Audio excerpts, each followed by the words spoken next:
Hello, my dear friends and students. Today, our lesson is going to be a little shorter than usual. We're going to do it in 45 minutes. It's a very academic length of a lesson. We have somewhat of a schedule change. I'm giving a lecture a little bit later at the north of Israel, and it's going to take it might take a while to get there, so we're going to do it 15 minutes short. And I don't have Kozlov here, my loyal sidekick. He's usually here with me, but we are going to talk about something very interesting, perception of reality.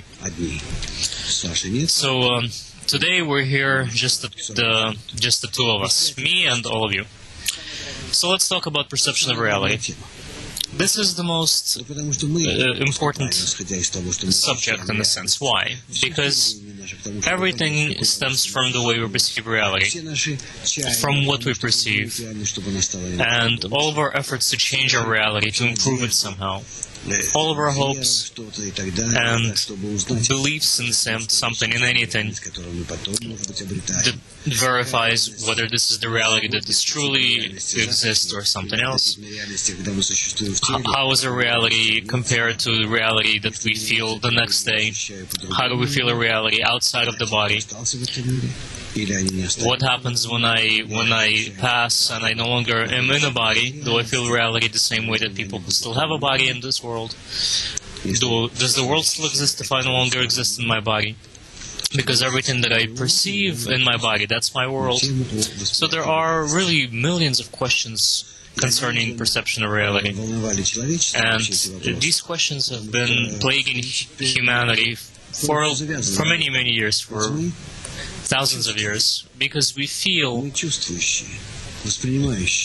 we are creatures that feel, that sense, that perceive, that communicate, meaning everything is based on feeling, sensing reality. So is this reality that we perceive real? Is it true or no?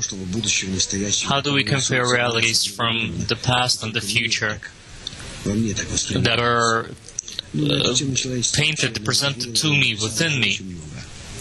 Truth be told, I wrote a great deal of material on this issue. So what Drew and I are going to be talking about here is the way that Kabbalah perceives reality. Ontology is one of my areas of study, and which deals with reality as well. And that's my specialization. So I will start reading, and then I'm going to be explaining as we go. It's important to explain three elements of creation that make up reality. That's the essence of the Creator, the infinity of the soul, and the ability to perceive this reality by the soul. So the essence of the Creator. Does He exist outside of me by itself? The essence of the soul. Does it exist outside of me as well, eternal and perfect and infinite? And how do I master it somehow, acquire it? And the ability to use this reality, or perceive this reality by the soul. So where am I with respect to the soul, with respect to the Creator? How does a person perceive this? The three components of reality. In Shamati,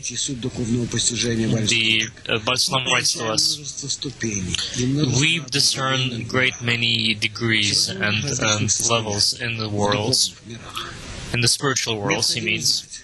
It is necessary to understand that when we're speaking of degrees and the concepts, we're talking about attainment of the souls with respect to what they receive in these worlds in accordance with the rule.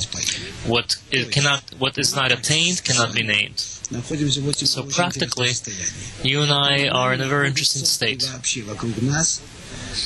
before us, all around us, the world of infinity as if exists around us. And this world of infinity is perceived by us in various gradations or portions. These portions depend, the portions that we perceive depend on the degree of correctedness of my soul. If I am completely corrected, I perceive absolutely all of reality, all of the parts of the soul, and this state is called the world of infinity. Infinity means without limit, without end, without any restriction in my perception and attainment. Or it can be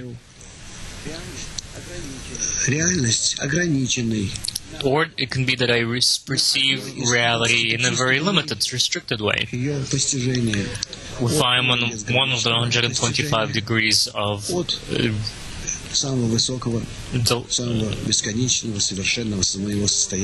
to the highest, the very highest degree, up to and down to our world, the worst world, the most trivial and insignificant one.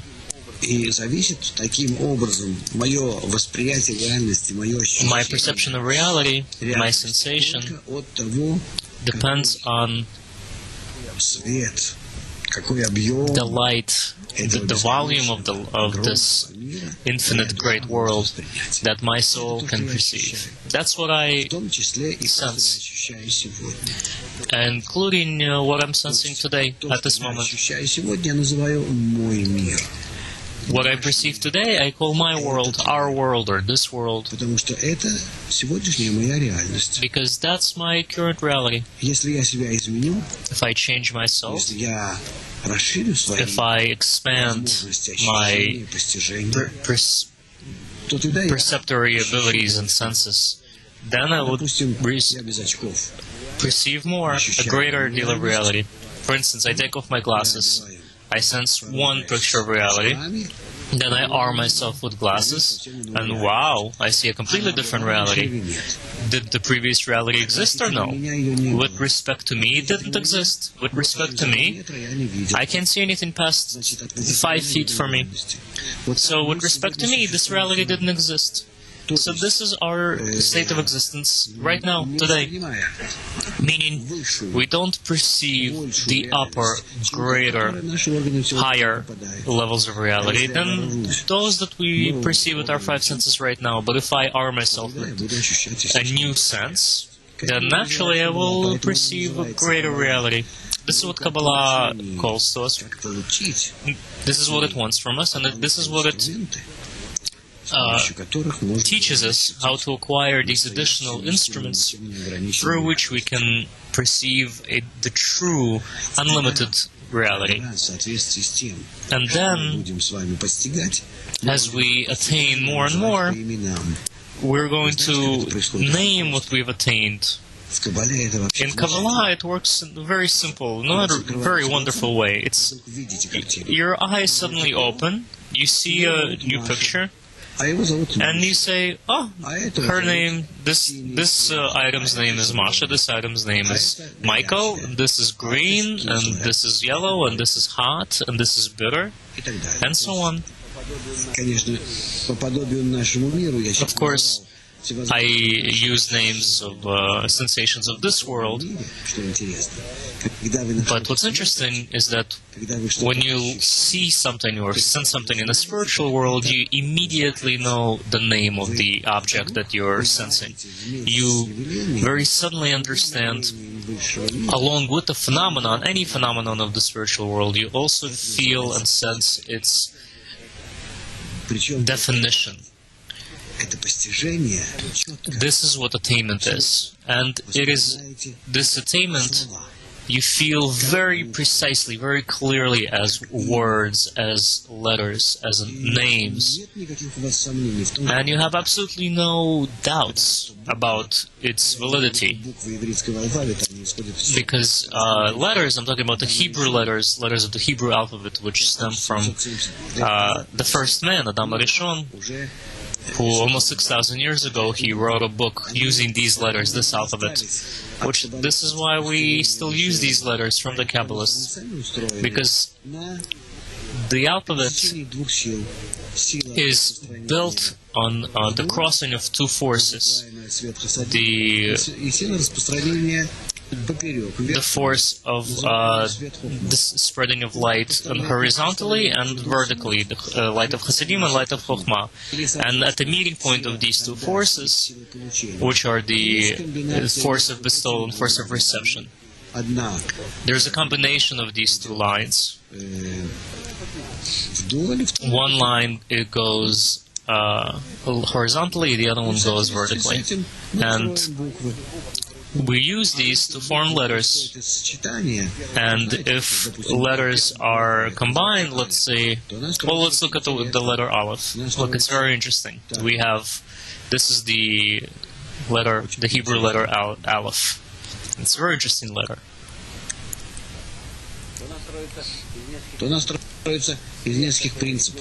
There are several principles at work here. The light that, I'm going to draw this here, in a different color so that you would understand. The light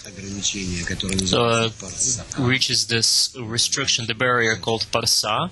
I'm sorry, I'm gonna write this in Russian instead of Hebrew.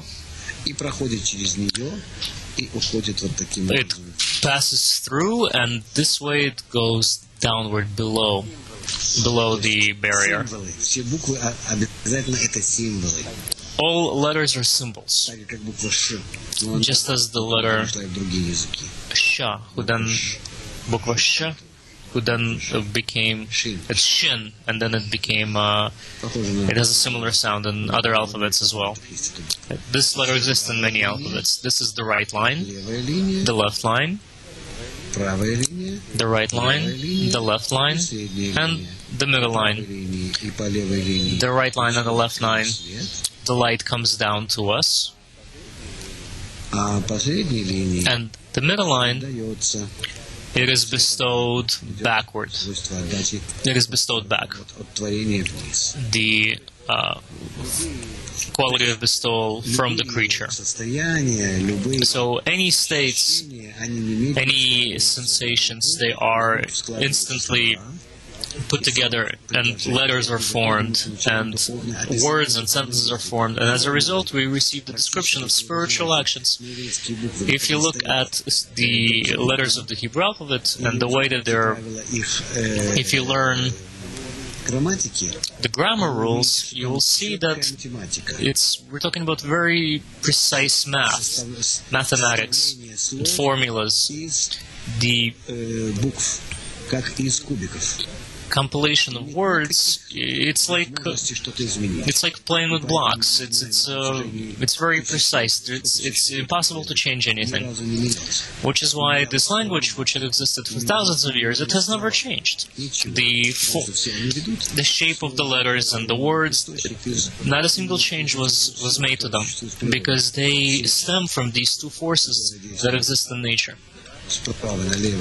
The force that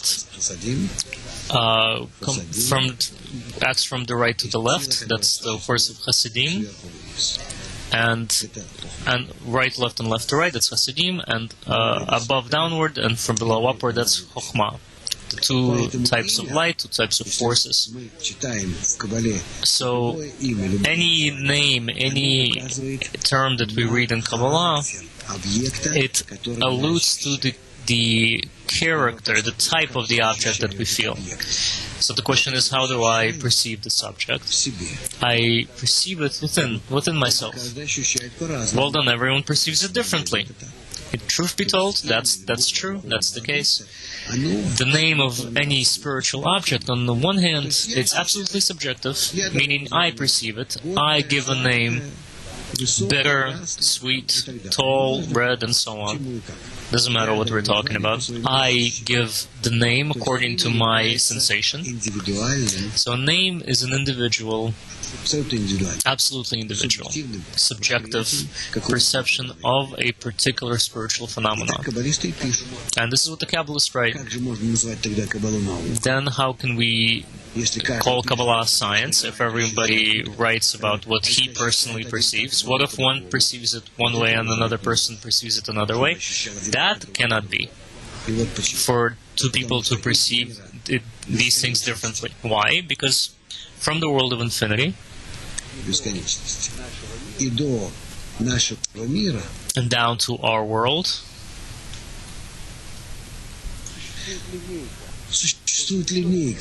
there is a ladder, a very precise, graduated ladder of rungs, descent, degradation from infinity down to our world. And there are a total of 125 degrees on this ladder.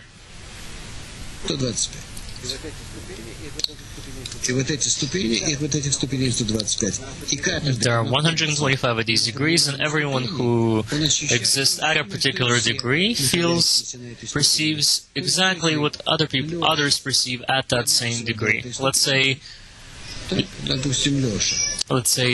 Lyosha. Let's call him let's have a more international name, because we're being translated to other languages. Let's say Alex had risen to this particular degree. And along with Alex, Gary also had risen to that same degree. So they are going to write to us exactly the same thing. Their news is going to be exactly the same. At this degree, they're going to perceive the same phenomenon, absolutely identical. And they're going to describe them absolutely in an identical way. You're going to say, but in our world, we entered together, Gary and Alex, to some place. We perceive, let's say we walk into a club, and we started to hang out, have fun. And tomorrow people ask us, so guys, how was it? I say one story. If I'm Alex, and Gary says something completely different. Can this happen in the spiritual as well? No. It cannot happen in the spiritual, because spiritual perception, it exists only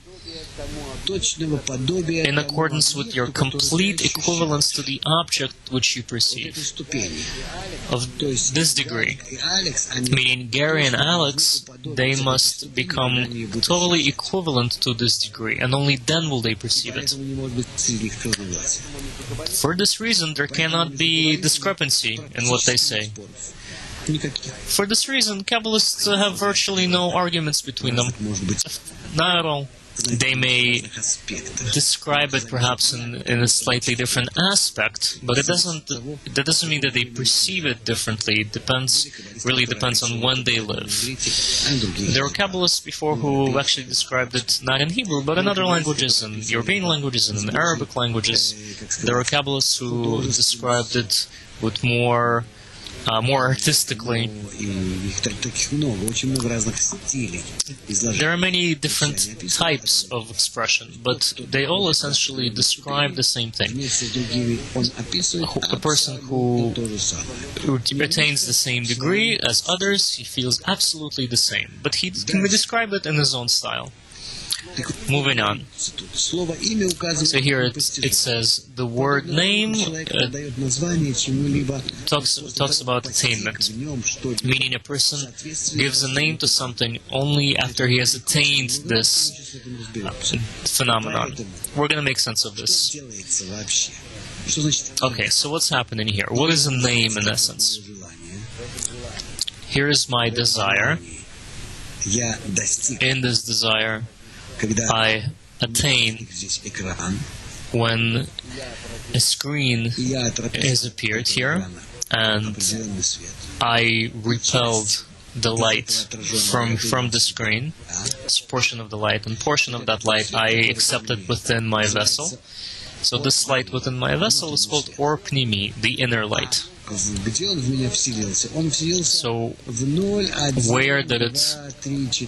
where does it exist within? There are these 5 levels of my desire: 0, 1, 2, 3, and 4. So now within me I have 0, 1, 2, 3, and 4 levels of desire that are filled with the light. And these are desires right here. And they are also filled with the light, a particular type of light. Each and every one of them. Each is filled with a certain kind of light. These lights are called Nefesh, Ruach, Neshama, Chaya, and Yechida. Nar and Chai, this is the light. The combination of all these desires and lights, meaning the potency of all my desires, 0, 1, 2, 3, 4, the 5 levels within me, and the potency of the light that fills them. You know, if they're a strong person with strong emotions, with strong fulfillment, for instance, all together this is called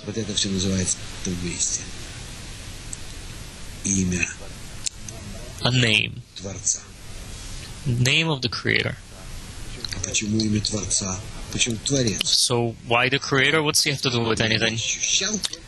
Because whatever I perceive only the Creator. There is none else beside Him.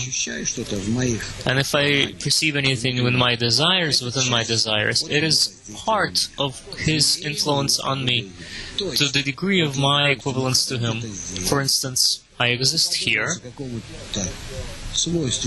I became similar, equivalent to a particular spiritual quality, and I receive a light from above which comes and fulfills me to the extent that I am equivalent to it. So I perceive not the Creator that's here above, the absolute Creator,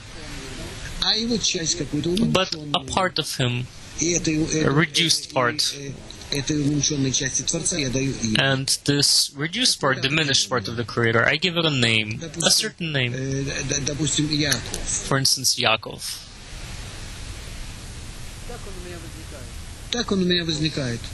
That's how it arises in me, this image. And so on. So name denotes attainment, some part of reality that I have attained. All of reality is the Creator, and part of reality is part of the Creator. So what is this? Part of the Creator? It means that everything around me is a part of the Creator? Yes, everything that's around you. Not in this, our world. Our world it's an illusion. But everything that is in the spiritual world, it truly is only the Creator and only the Creator. And everything that you perceive in the spiritual world, you perceive the various parts of the Creator, various measures of Him. And the essence of the Creator, the so-called Atzmuto, we don't talk about it whatsoever. So there is Atzmuto, the Creator's essence. We need to remember this word. It has no translation. It is as if He Himself, meaning I can't say anything about it to describe it. It's He Himself, literal translation, whom I cannot attain, I cannot perceive. He is the precursor of everything that I feel. Meaning I perceive something here, and it comes to me from somewhere, from this root, from above, which probably comes from that root. Probably, because I don't know, I can't be sure. But there must be some source from which I receive and perceive all these things. That root is what we call Atzmuto. So then, infinity, under this root, I'm going to use a symbol for infinity. And infinity is His attitude toward me. And this I do attain, because this is His attitude toward me. And if I reveal myself completely, I will feel this infinity. I will as though ascend to it. I will rise to this infinity. And then I will attain it. For this reason, I perceive that there is this attitude from him to me of this root, atzmuto. And this attitude is called infinity. Why is it called infinity? What if there's something that exists outside of infinity? Or I don't know that. That's something I cannot know. All I know is that he has created me like this, the way that I am, in my desire. So that if I develop my desire to the maximum possible level, and I will attain its absolute complete fulfillment, 100% of fulfillment. This is why I call the state infinity, because it has no limit, no restriction. It fulfills me absolutely.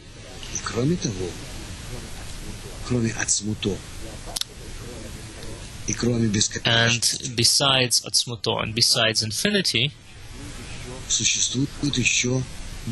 there is also the soul.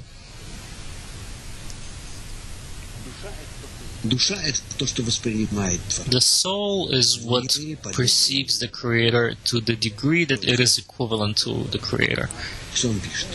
He writes, Baal Salam writes, we don't talk about the essence atzmuto at all, because the root and the place of creation begins from the thought of creation in which they are embedded.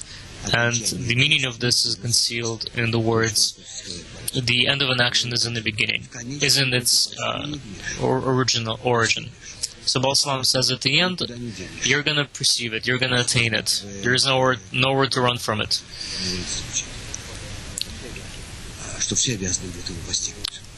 It is written in Kabbalah that everyone must attain the Creator. And this is what infinity is. So infinity is the thought of creation, meaning it is the level at which he had created the souls in a way that they would be able to rise independently and reach this infinite reality. For the souls, it means absolute fulfillment. That's their absolute state. They cannot find out or feel or perceive anything different. For them, complete fulfillment of their desires means perfection. This is the way we were created, and we cannot possibly desire anything other than this. So the world of infinity is a world of connection between atzmuto, which we cannot attain, the root, and the soul, the creatures.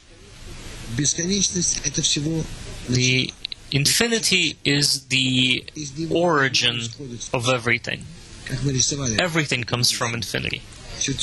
As we have drawn here at the previous drawing, here is the infinity, and from infinity the upper light descends down to our state, our level, and the same upper light, it pulls us upward, constantly pulls us upward for us to return to this state of infinity. So practically, we are always here on this spiritual ladder. This is called the Jacob's ladder or the Sulam. This is why the comprehensive commentary on the book of Zohar is called the Sulam, written by Baal Salam, because it tells us how to ascend this ladder. So what about the souls? The souls are those who receive the abundance. Here they are right here. They receive the abundance from this root, which descends from above downward. The light that descends. Infinity is called infinity because it constitutes the connection between atzmuto and the souls. This is the state of infinity, meaning good, filled with complete goodness. This is how we perceive the Creator when we're at the world of infinity. We don't know anything above that. Резюме этой части. So let's summarize this part that we've studied. Часть творения, So we've studied the part of занятия, которое делит the lesson that deals with на три части. separating reality into two parts: Atzmuto, Человек изменяет infinity, and the souls. в процессе улучшения. So how does a person change the world? As we improve our perception, meaning change ourselves with accordance to the qualities of bestowal, наших характеристик по этой лестнице. by raising our qualities along this ladder, Поскольку мы changing our perception of reality, because we're constantly correcting ourselves, correcting our perception, лучшие очки. putting on better, more functional glasses each time on each step, we discover a more perfect, more comprehensive part of reality, of creation. Это чувствуете, очень просто. How can we feel this? Very simply. Вообще, смотрите, вот здесь вот мир бесконечности, Look, here is the world of infinity, а вот здесь вот наш мир. and here is our world. Мы поднимаемся в мир бесконечности. We ascend to the world of infinity. Линейка. Here is the ladder, Линейка, на которой существуют эти 125. here is the ladder with 125 degrees, Поднимаюсь в мир and I ascend to the world of infinity. Я This is how. поднимаюсь вот так. This is the way that I ascend. Постоянно Meaning, расширяюсь. I am constantly expanding as I rise.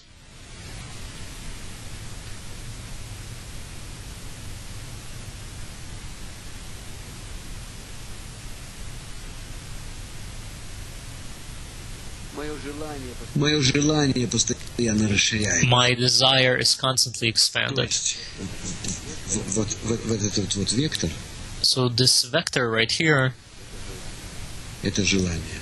this is desire.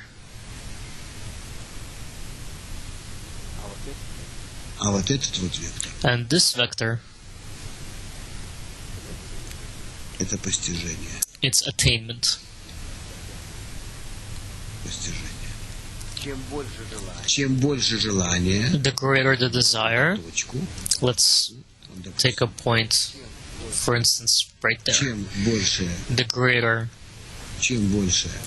желания, The greater the desire, тем, соответственно, ему и больше. accordingly, the greater the attainment. То есть все наши в итоге Meaning, действия all of our actions, на чем?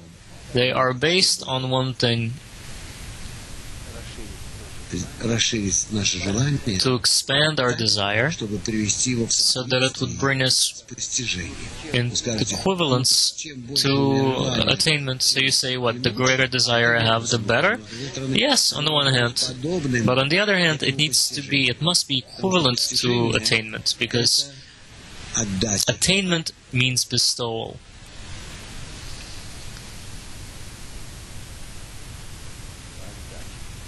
Отдача. Bestowal. А желание — это And desire is reception.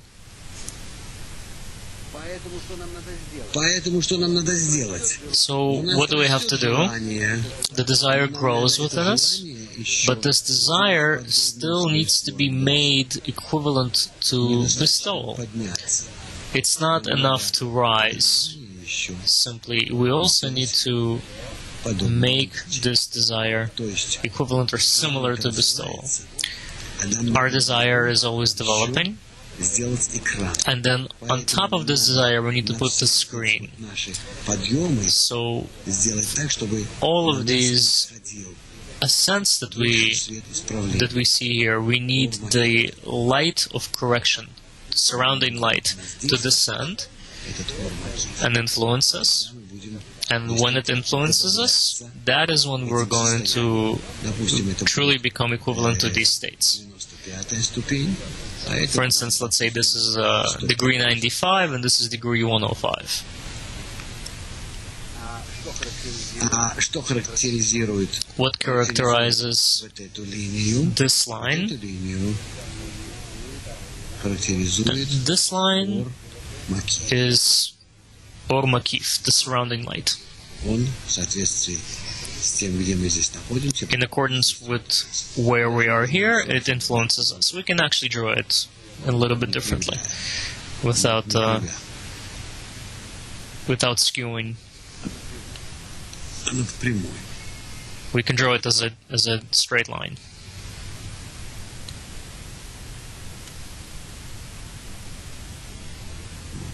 Исходит один. Here, it stems from above. Перерисуем, чтобы был более аккуратно.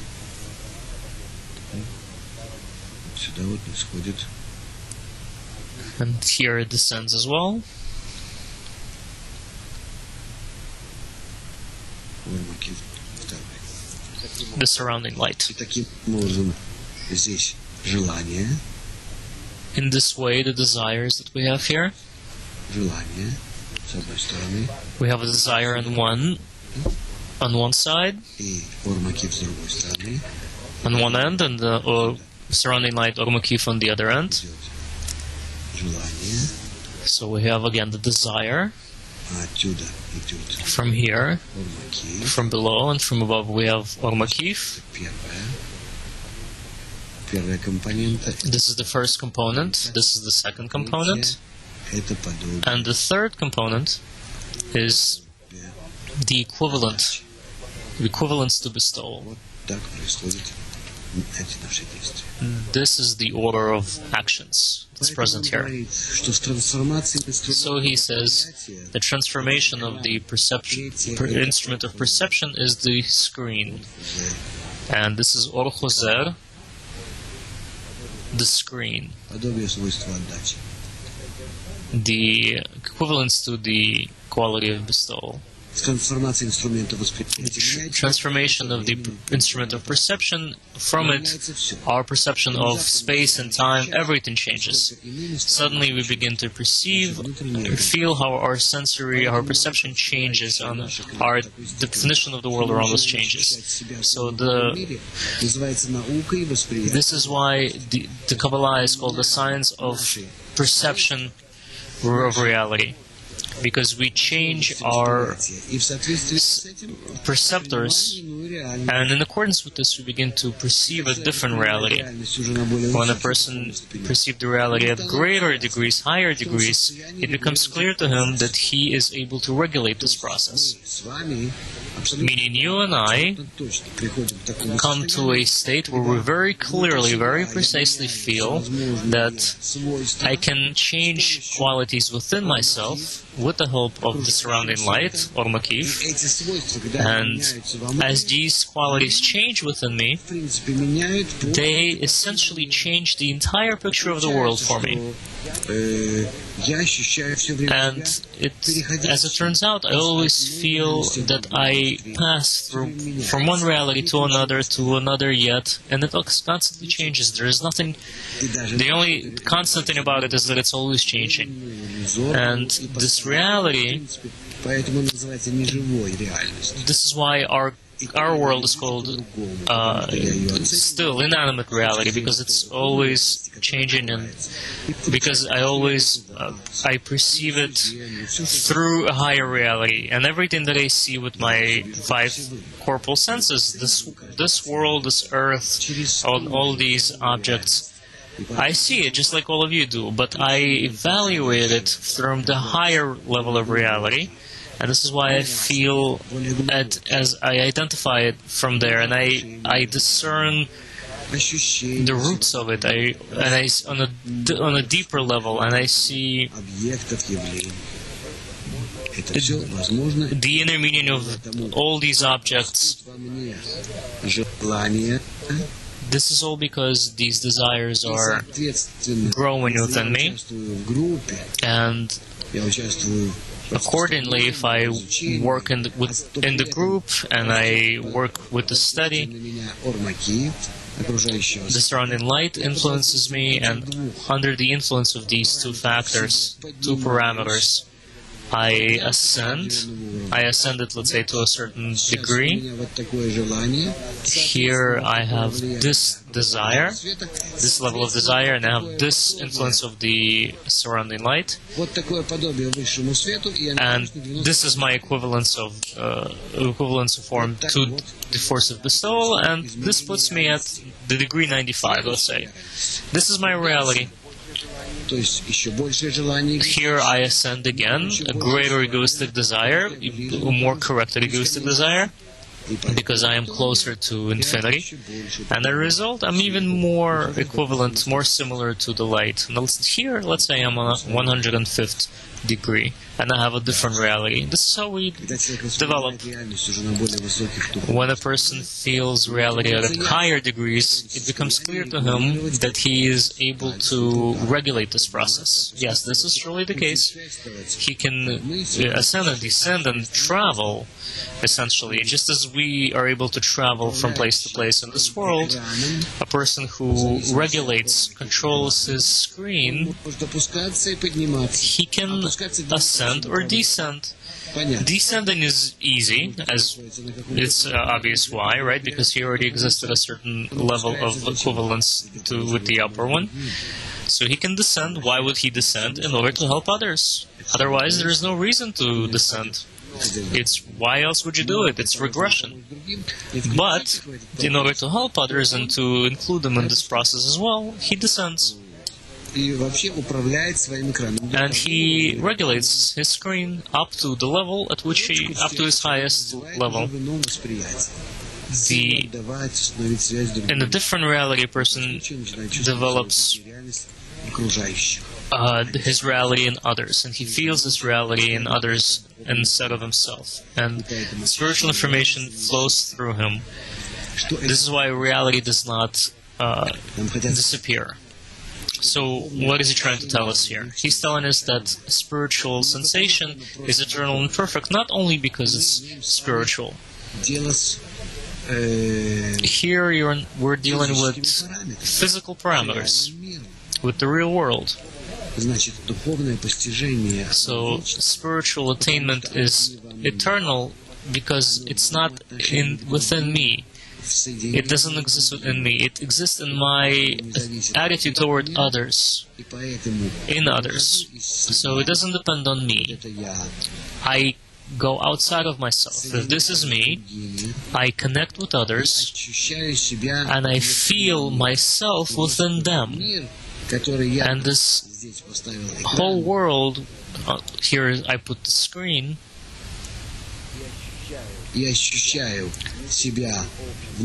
and I feel within myself, within this mass of souls,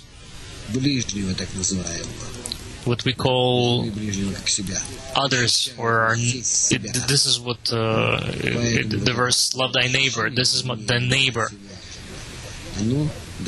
So the sensation of myself today, it gives me the feeling of eternity, which does not disappear.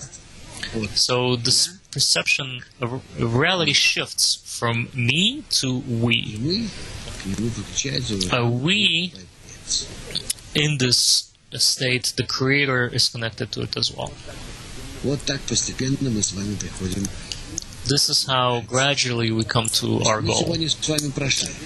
Okay, so today we have studied, it's only one piece of paper, and I have many more that are awaiting us. This is a very interesting subject. By the way, in this book, Kabbalah for Beginners, you can open it to a chapter. In this particular book, it's on page 71, chapter 2. Kabbalah for Beginners, the chapter on perception of reality, and it describes all of these things in here. But perhaps I explained it a little bit more accessible way. Written text is always a little more academic. So let's summarize in 1 minute. There is the Atzmato, the essence of the Creator, the souls, its eternity, its infinity that it must attain, and the methods of attaining this infinity, and this depends on us. We exist in our world, and we must come to attain the best possible state, that which is the world of infinity, where we are completely fulfilled and attained absolutely everything, all of reality, the entire universe. Then, Atzmato, infinity and souls, that's all. This is all that exists. The souls must attain the world of infinity, what is prepared for them by Atzmato. The souls perceive everything within themselves. All attainment is very clear. It's complete and thorough, and it involves fulfillment of absolutely all souls. We must all get there within the framework of 6,000 years, so we have a little 200 years and change in the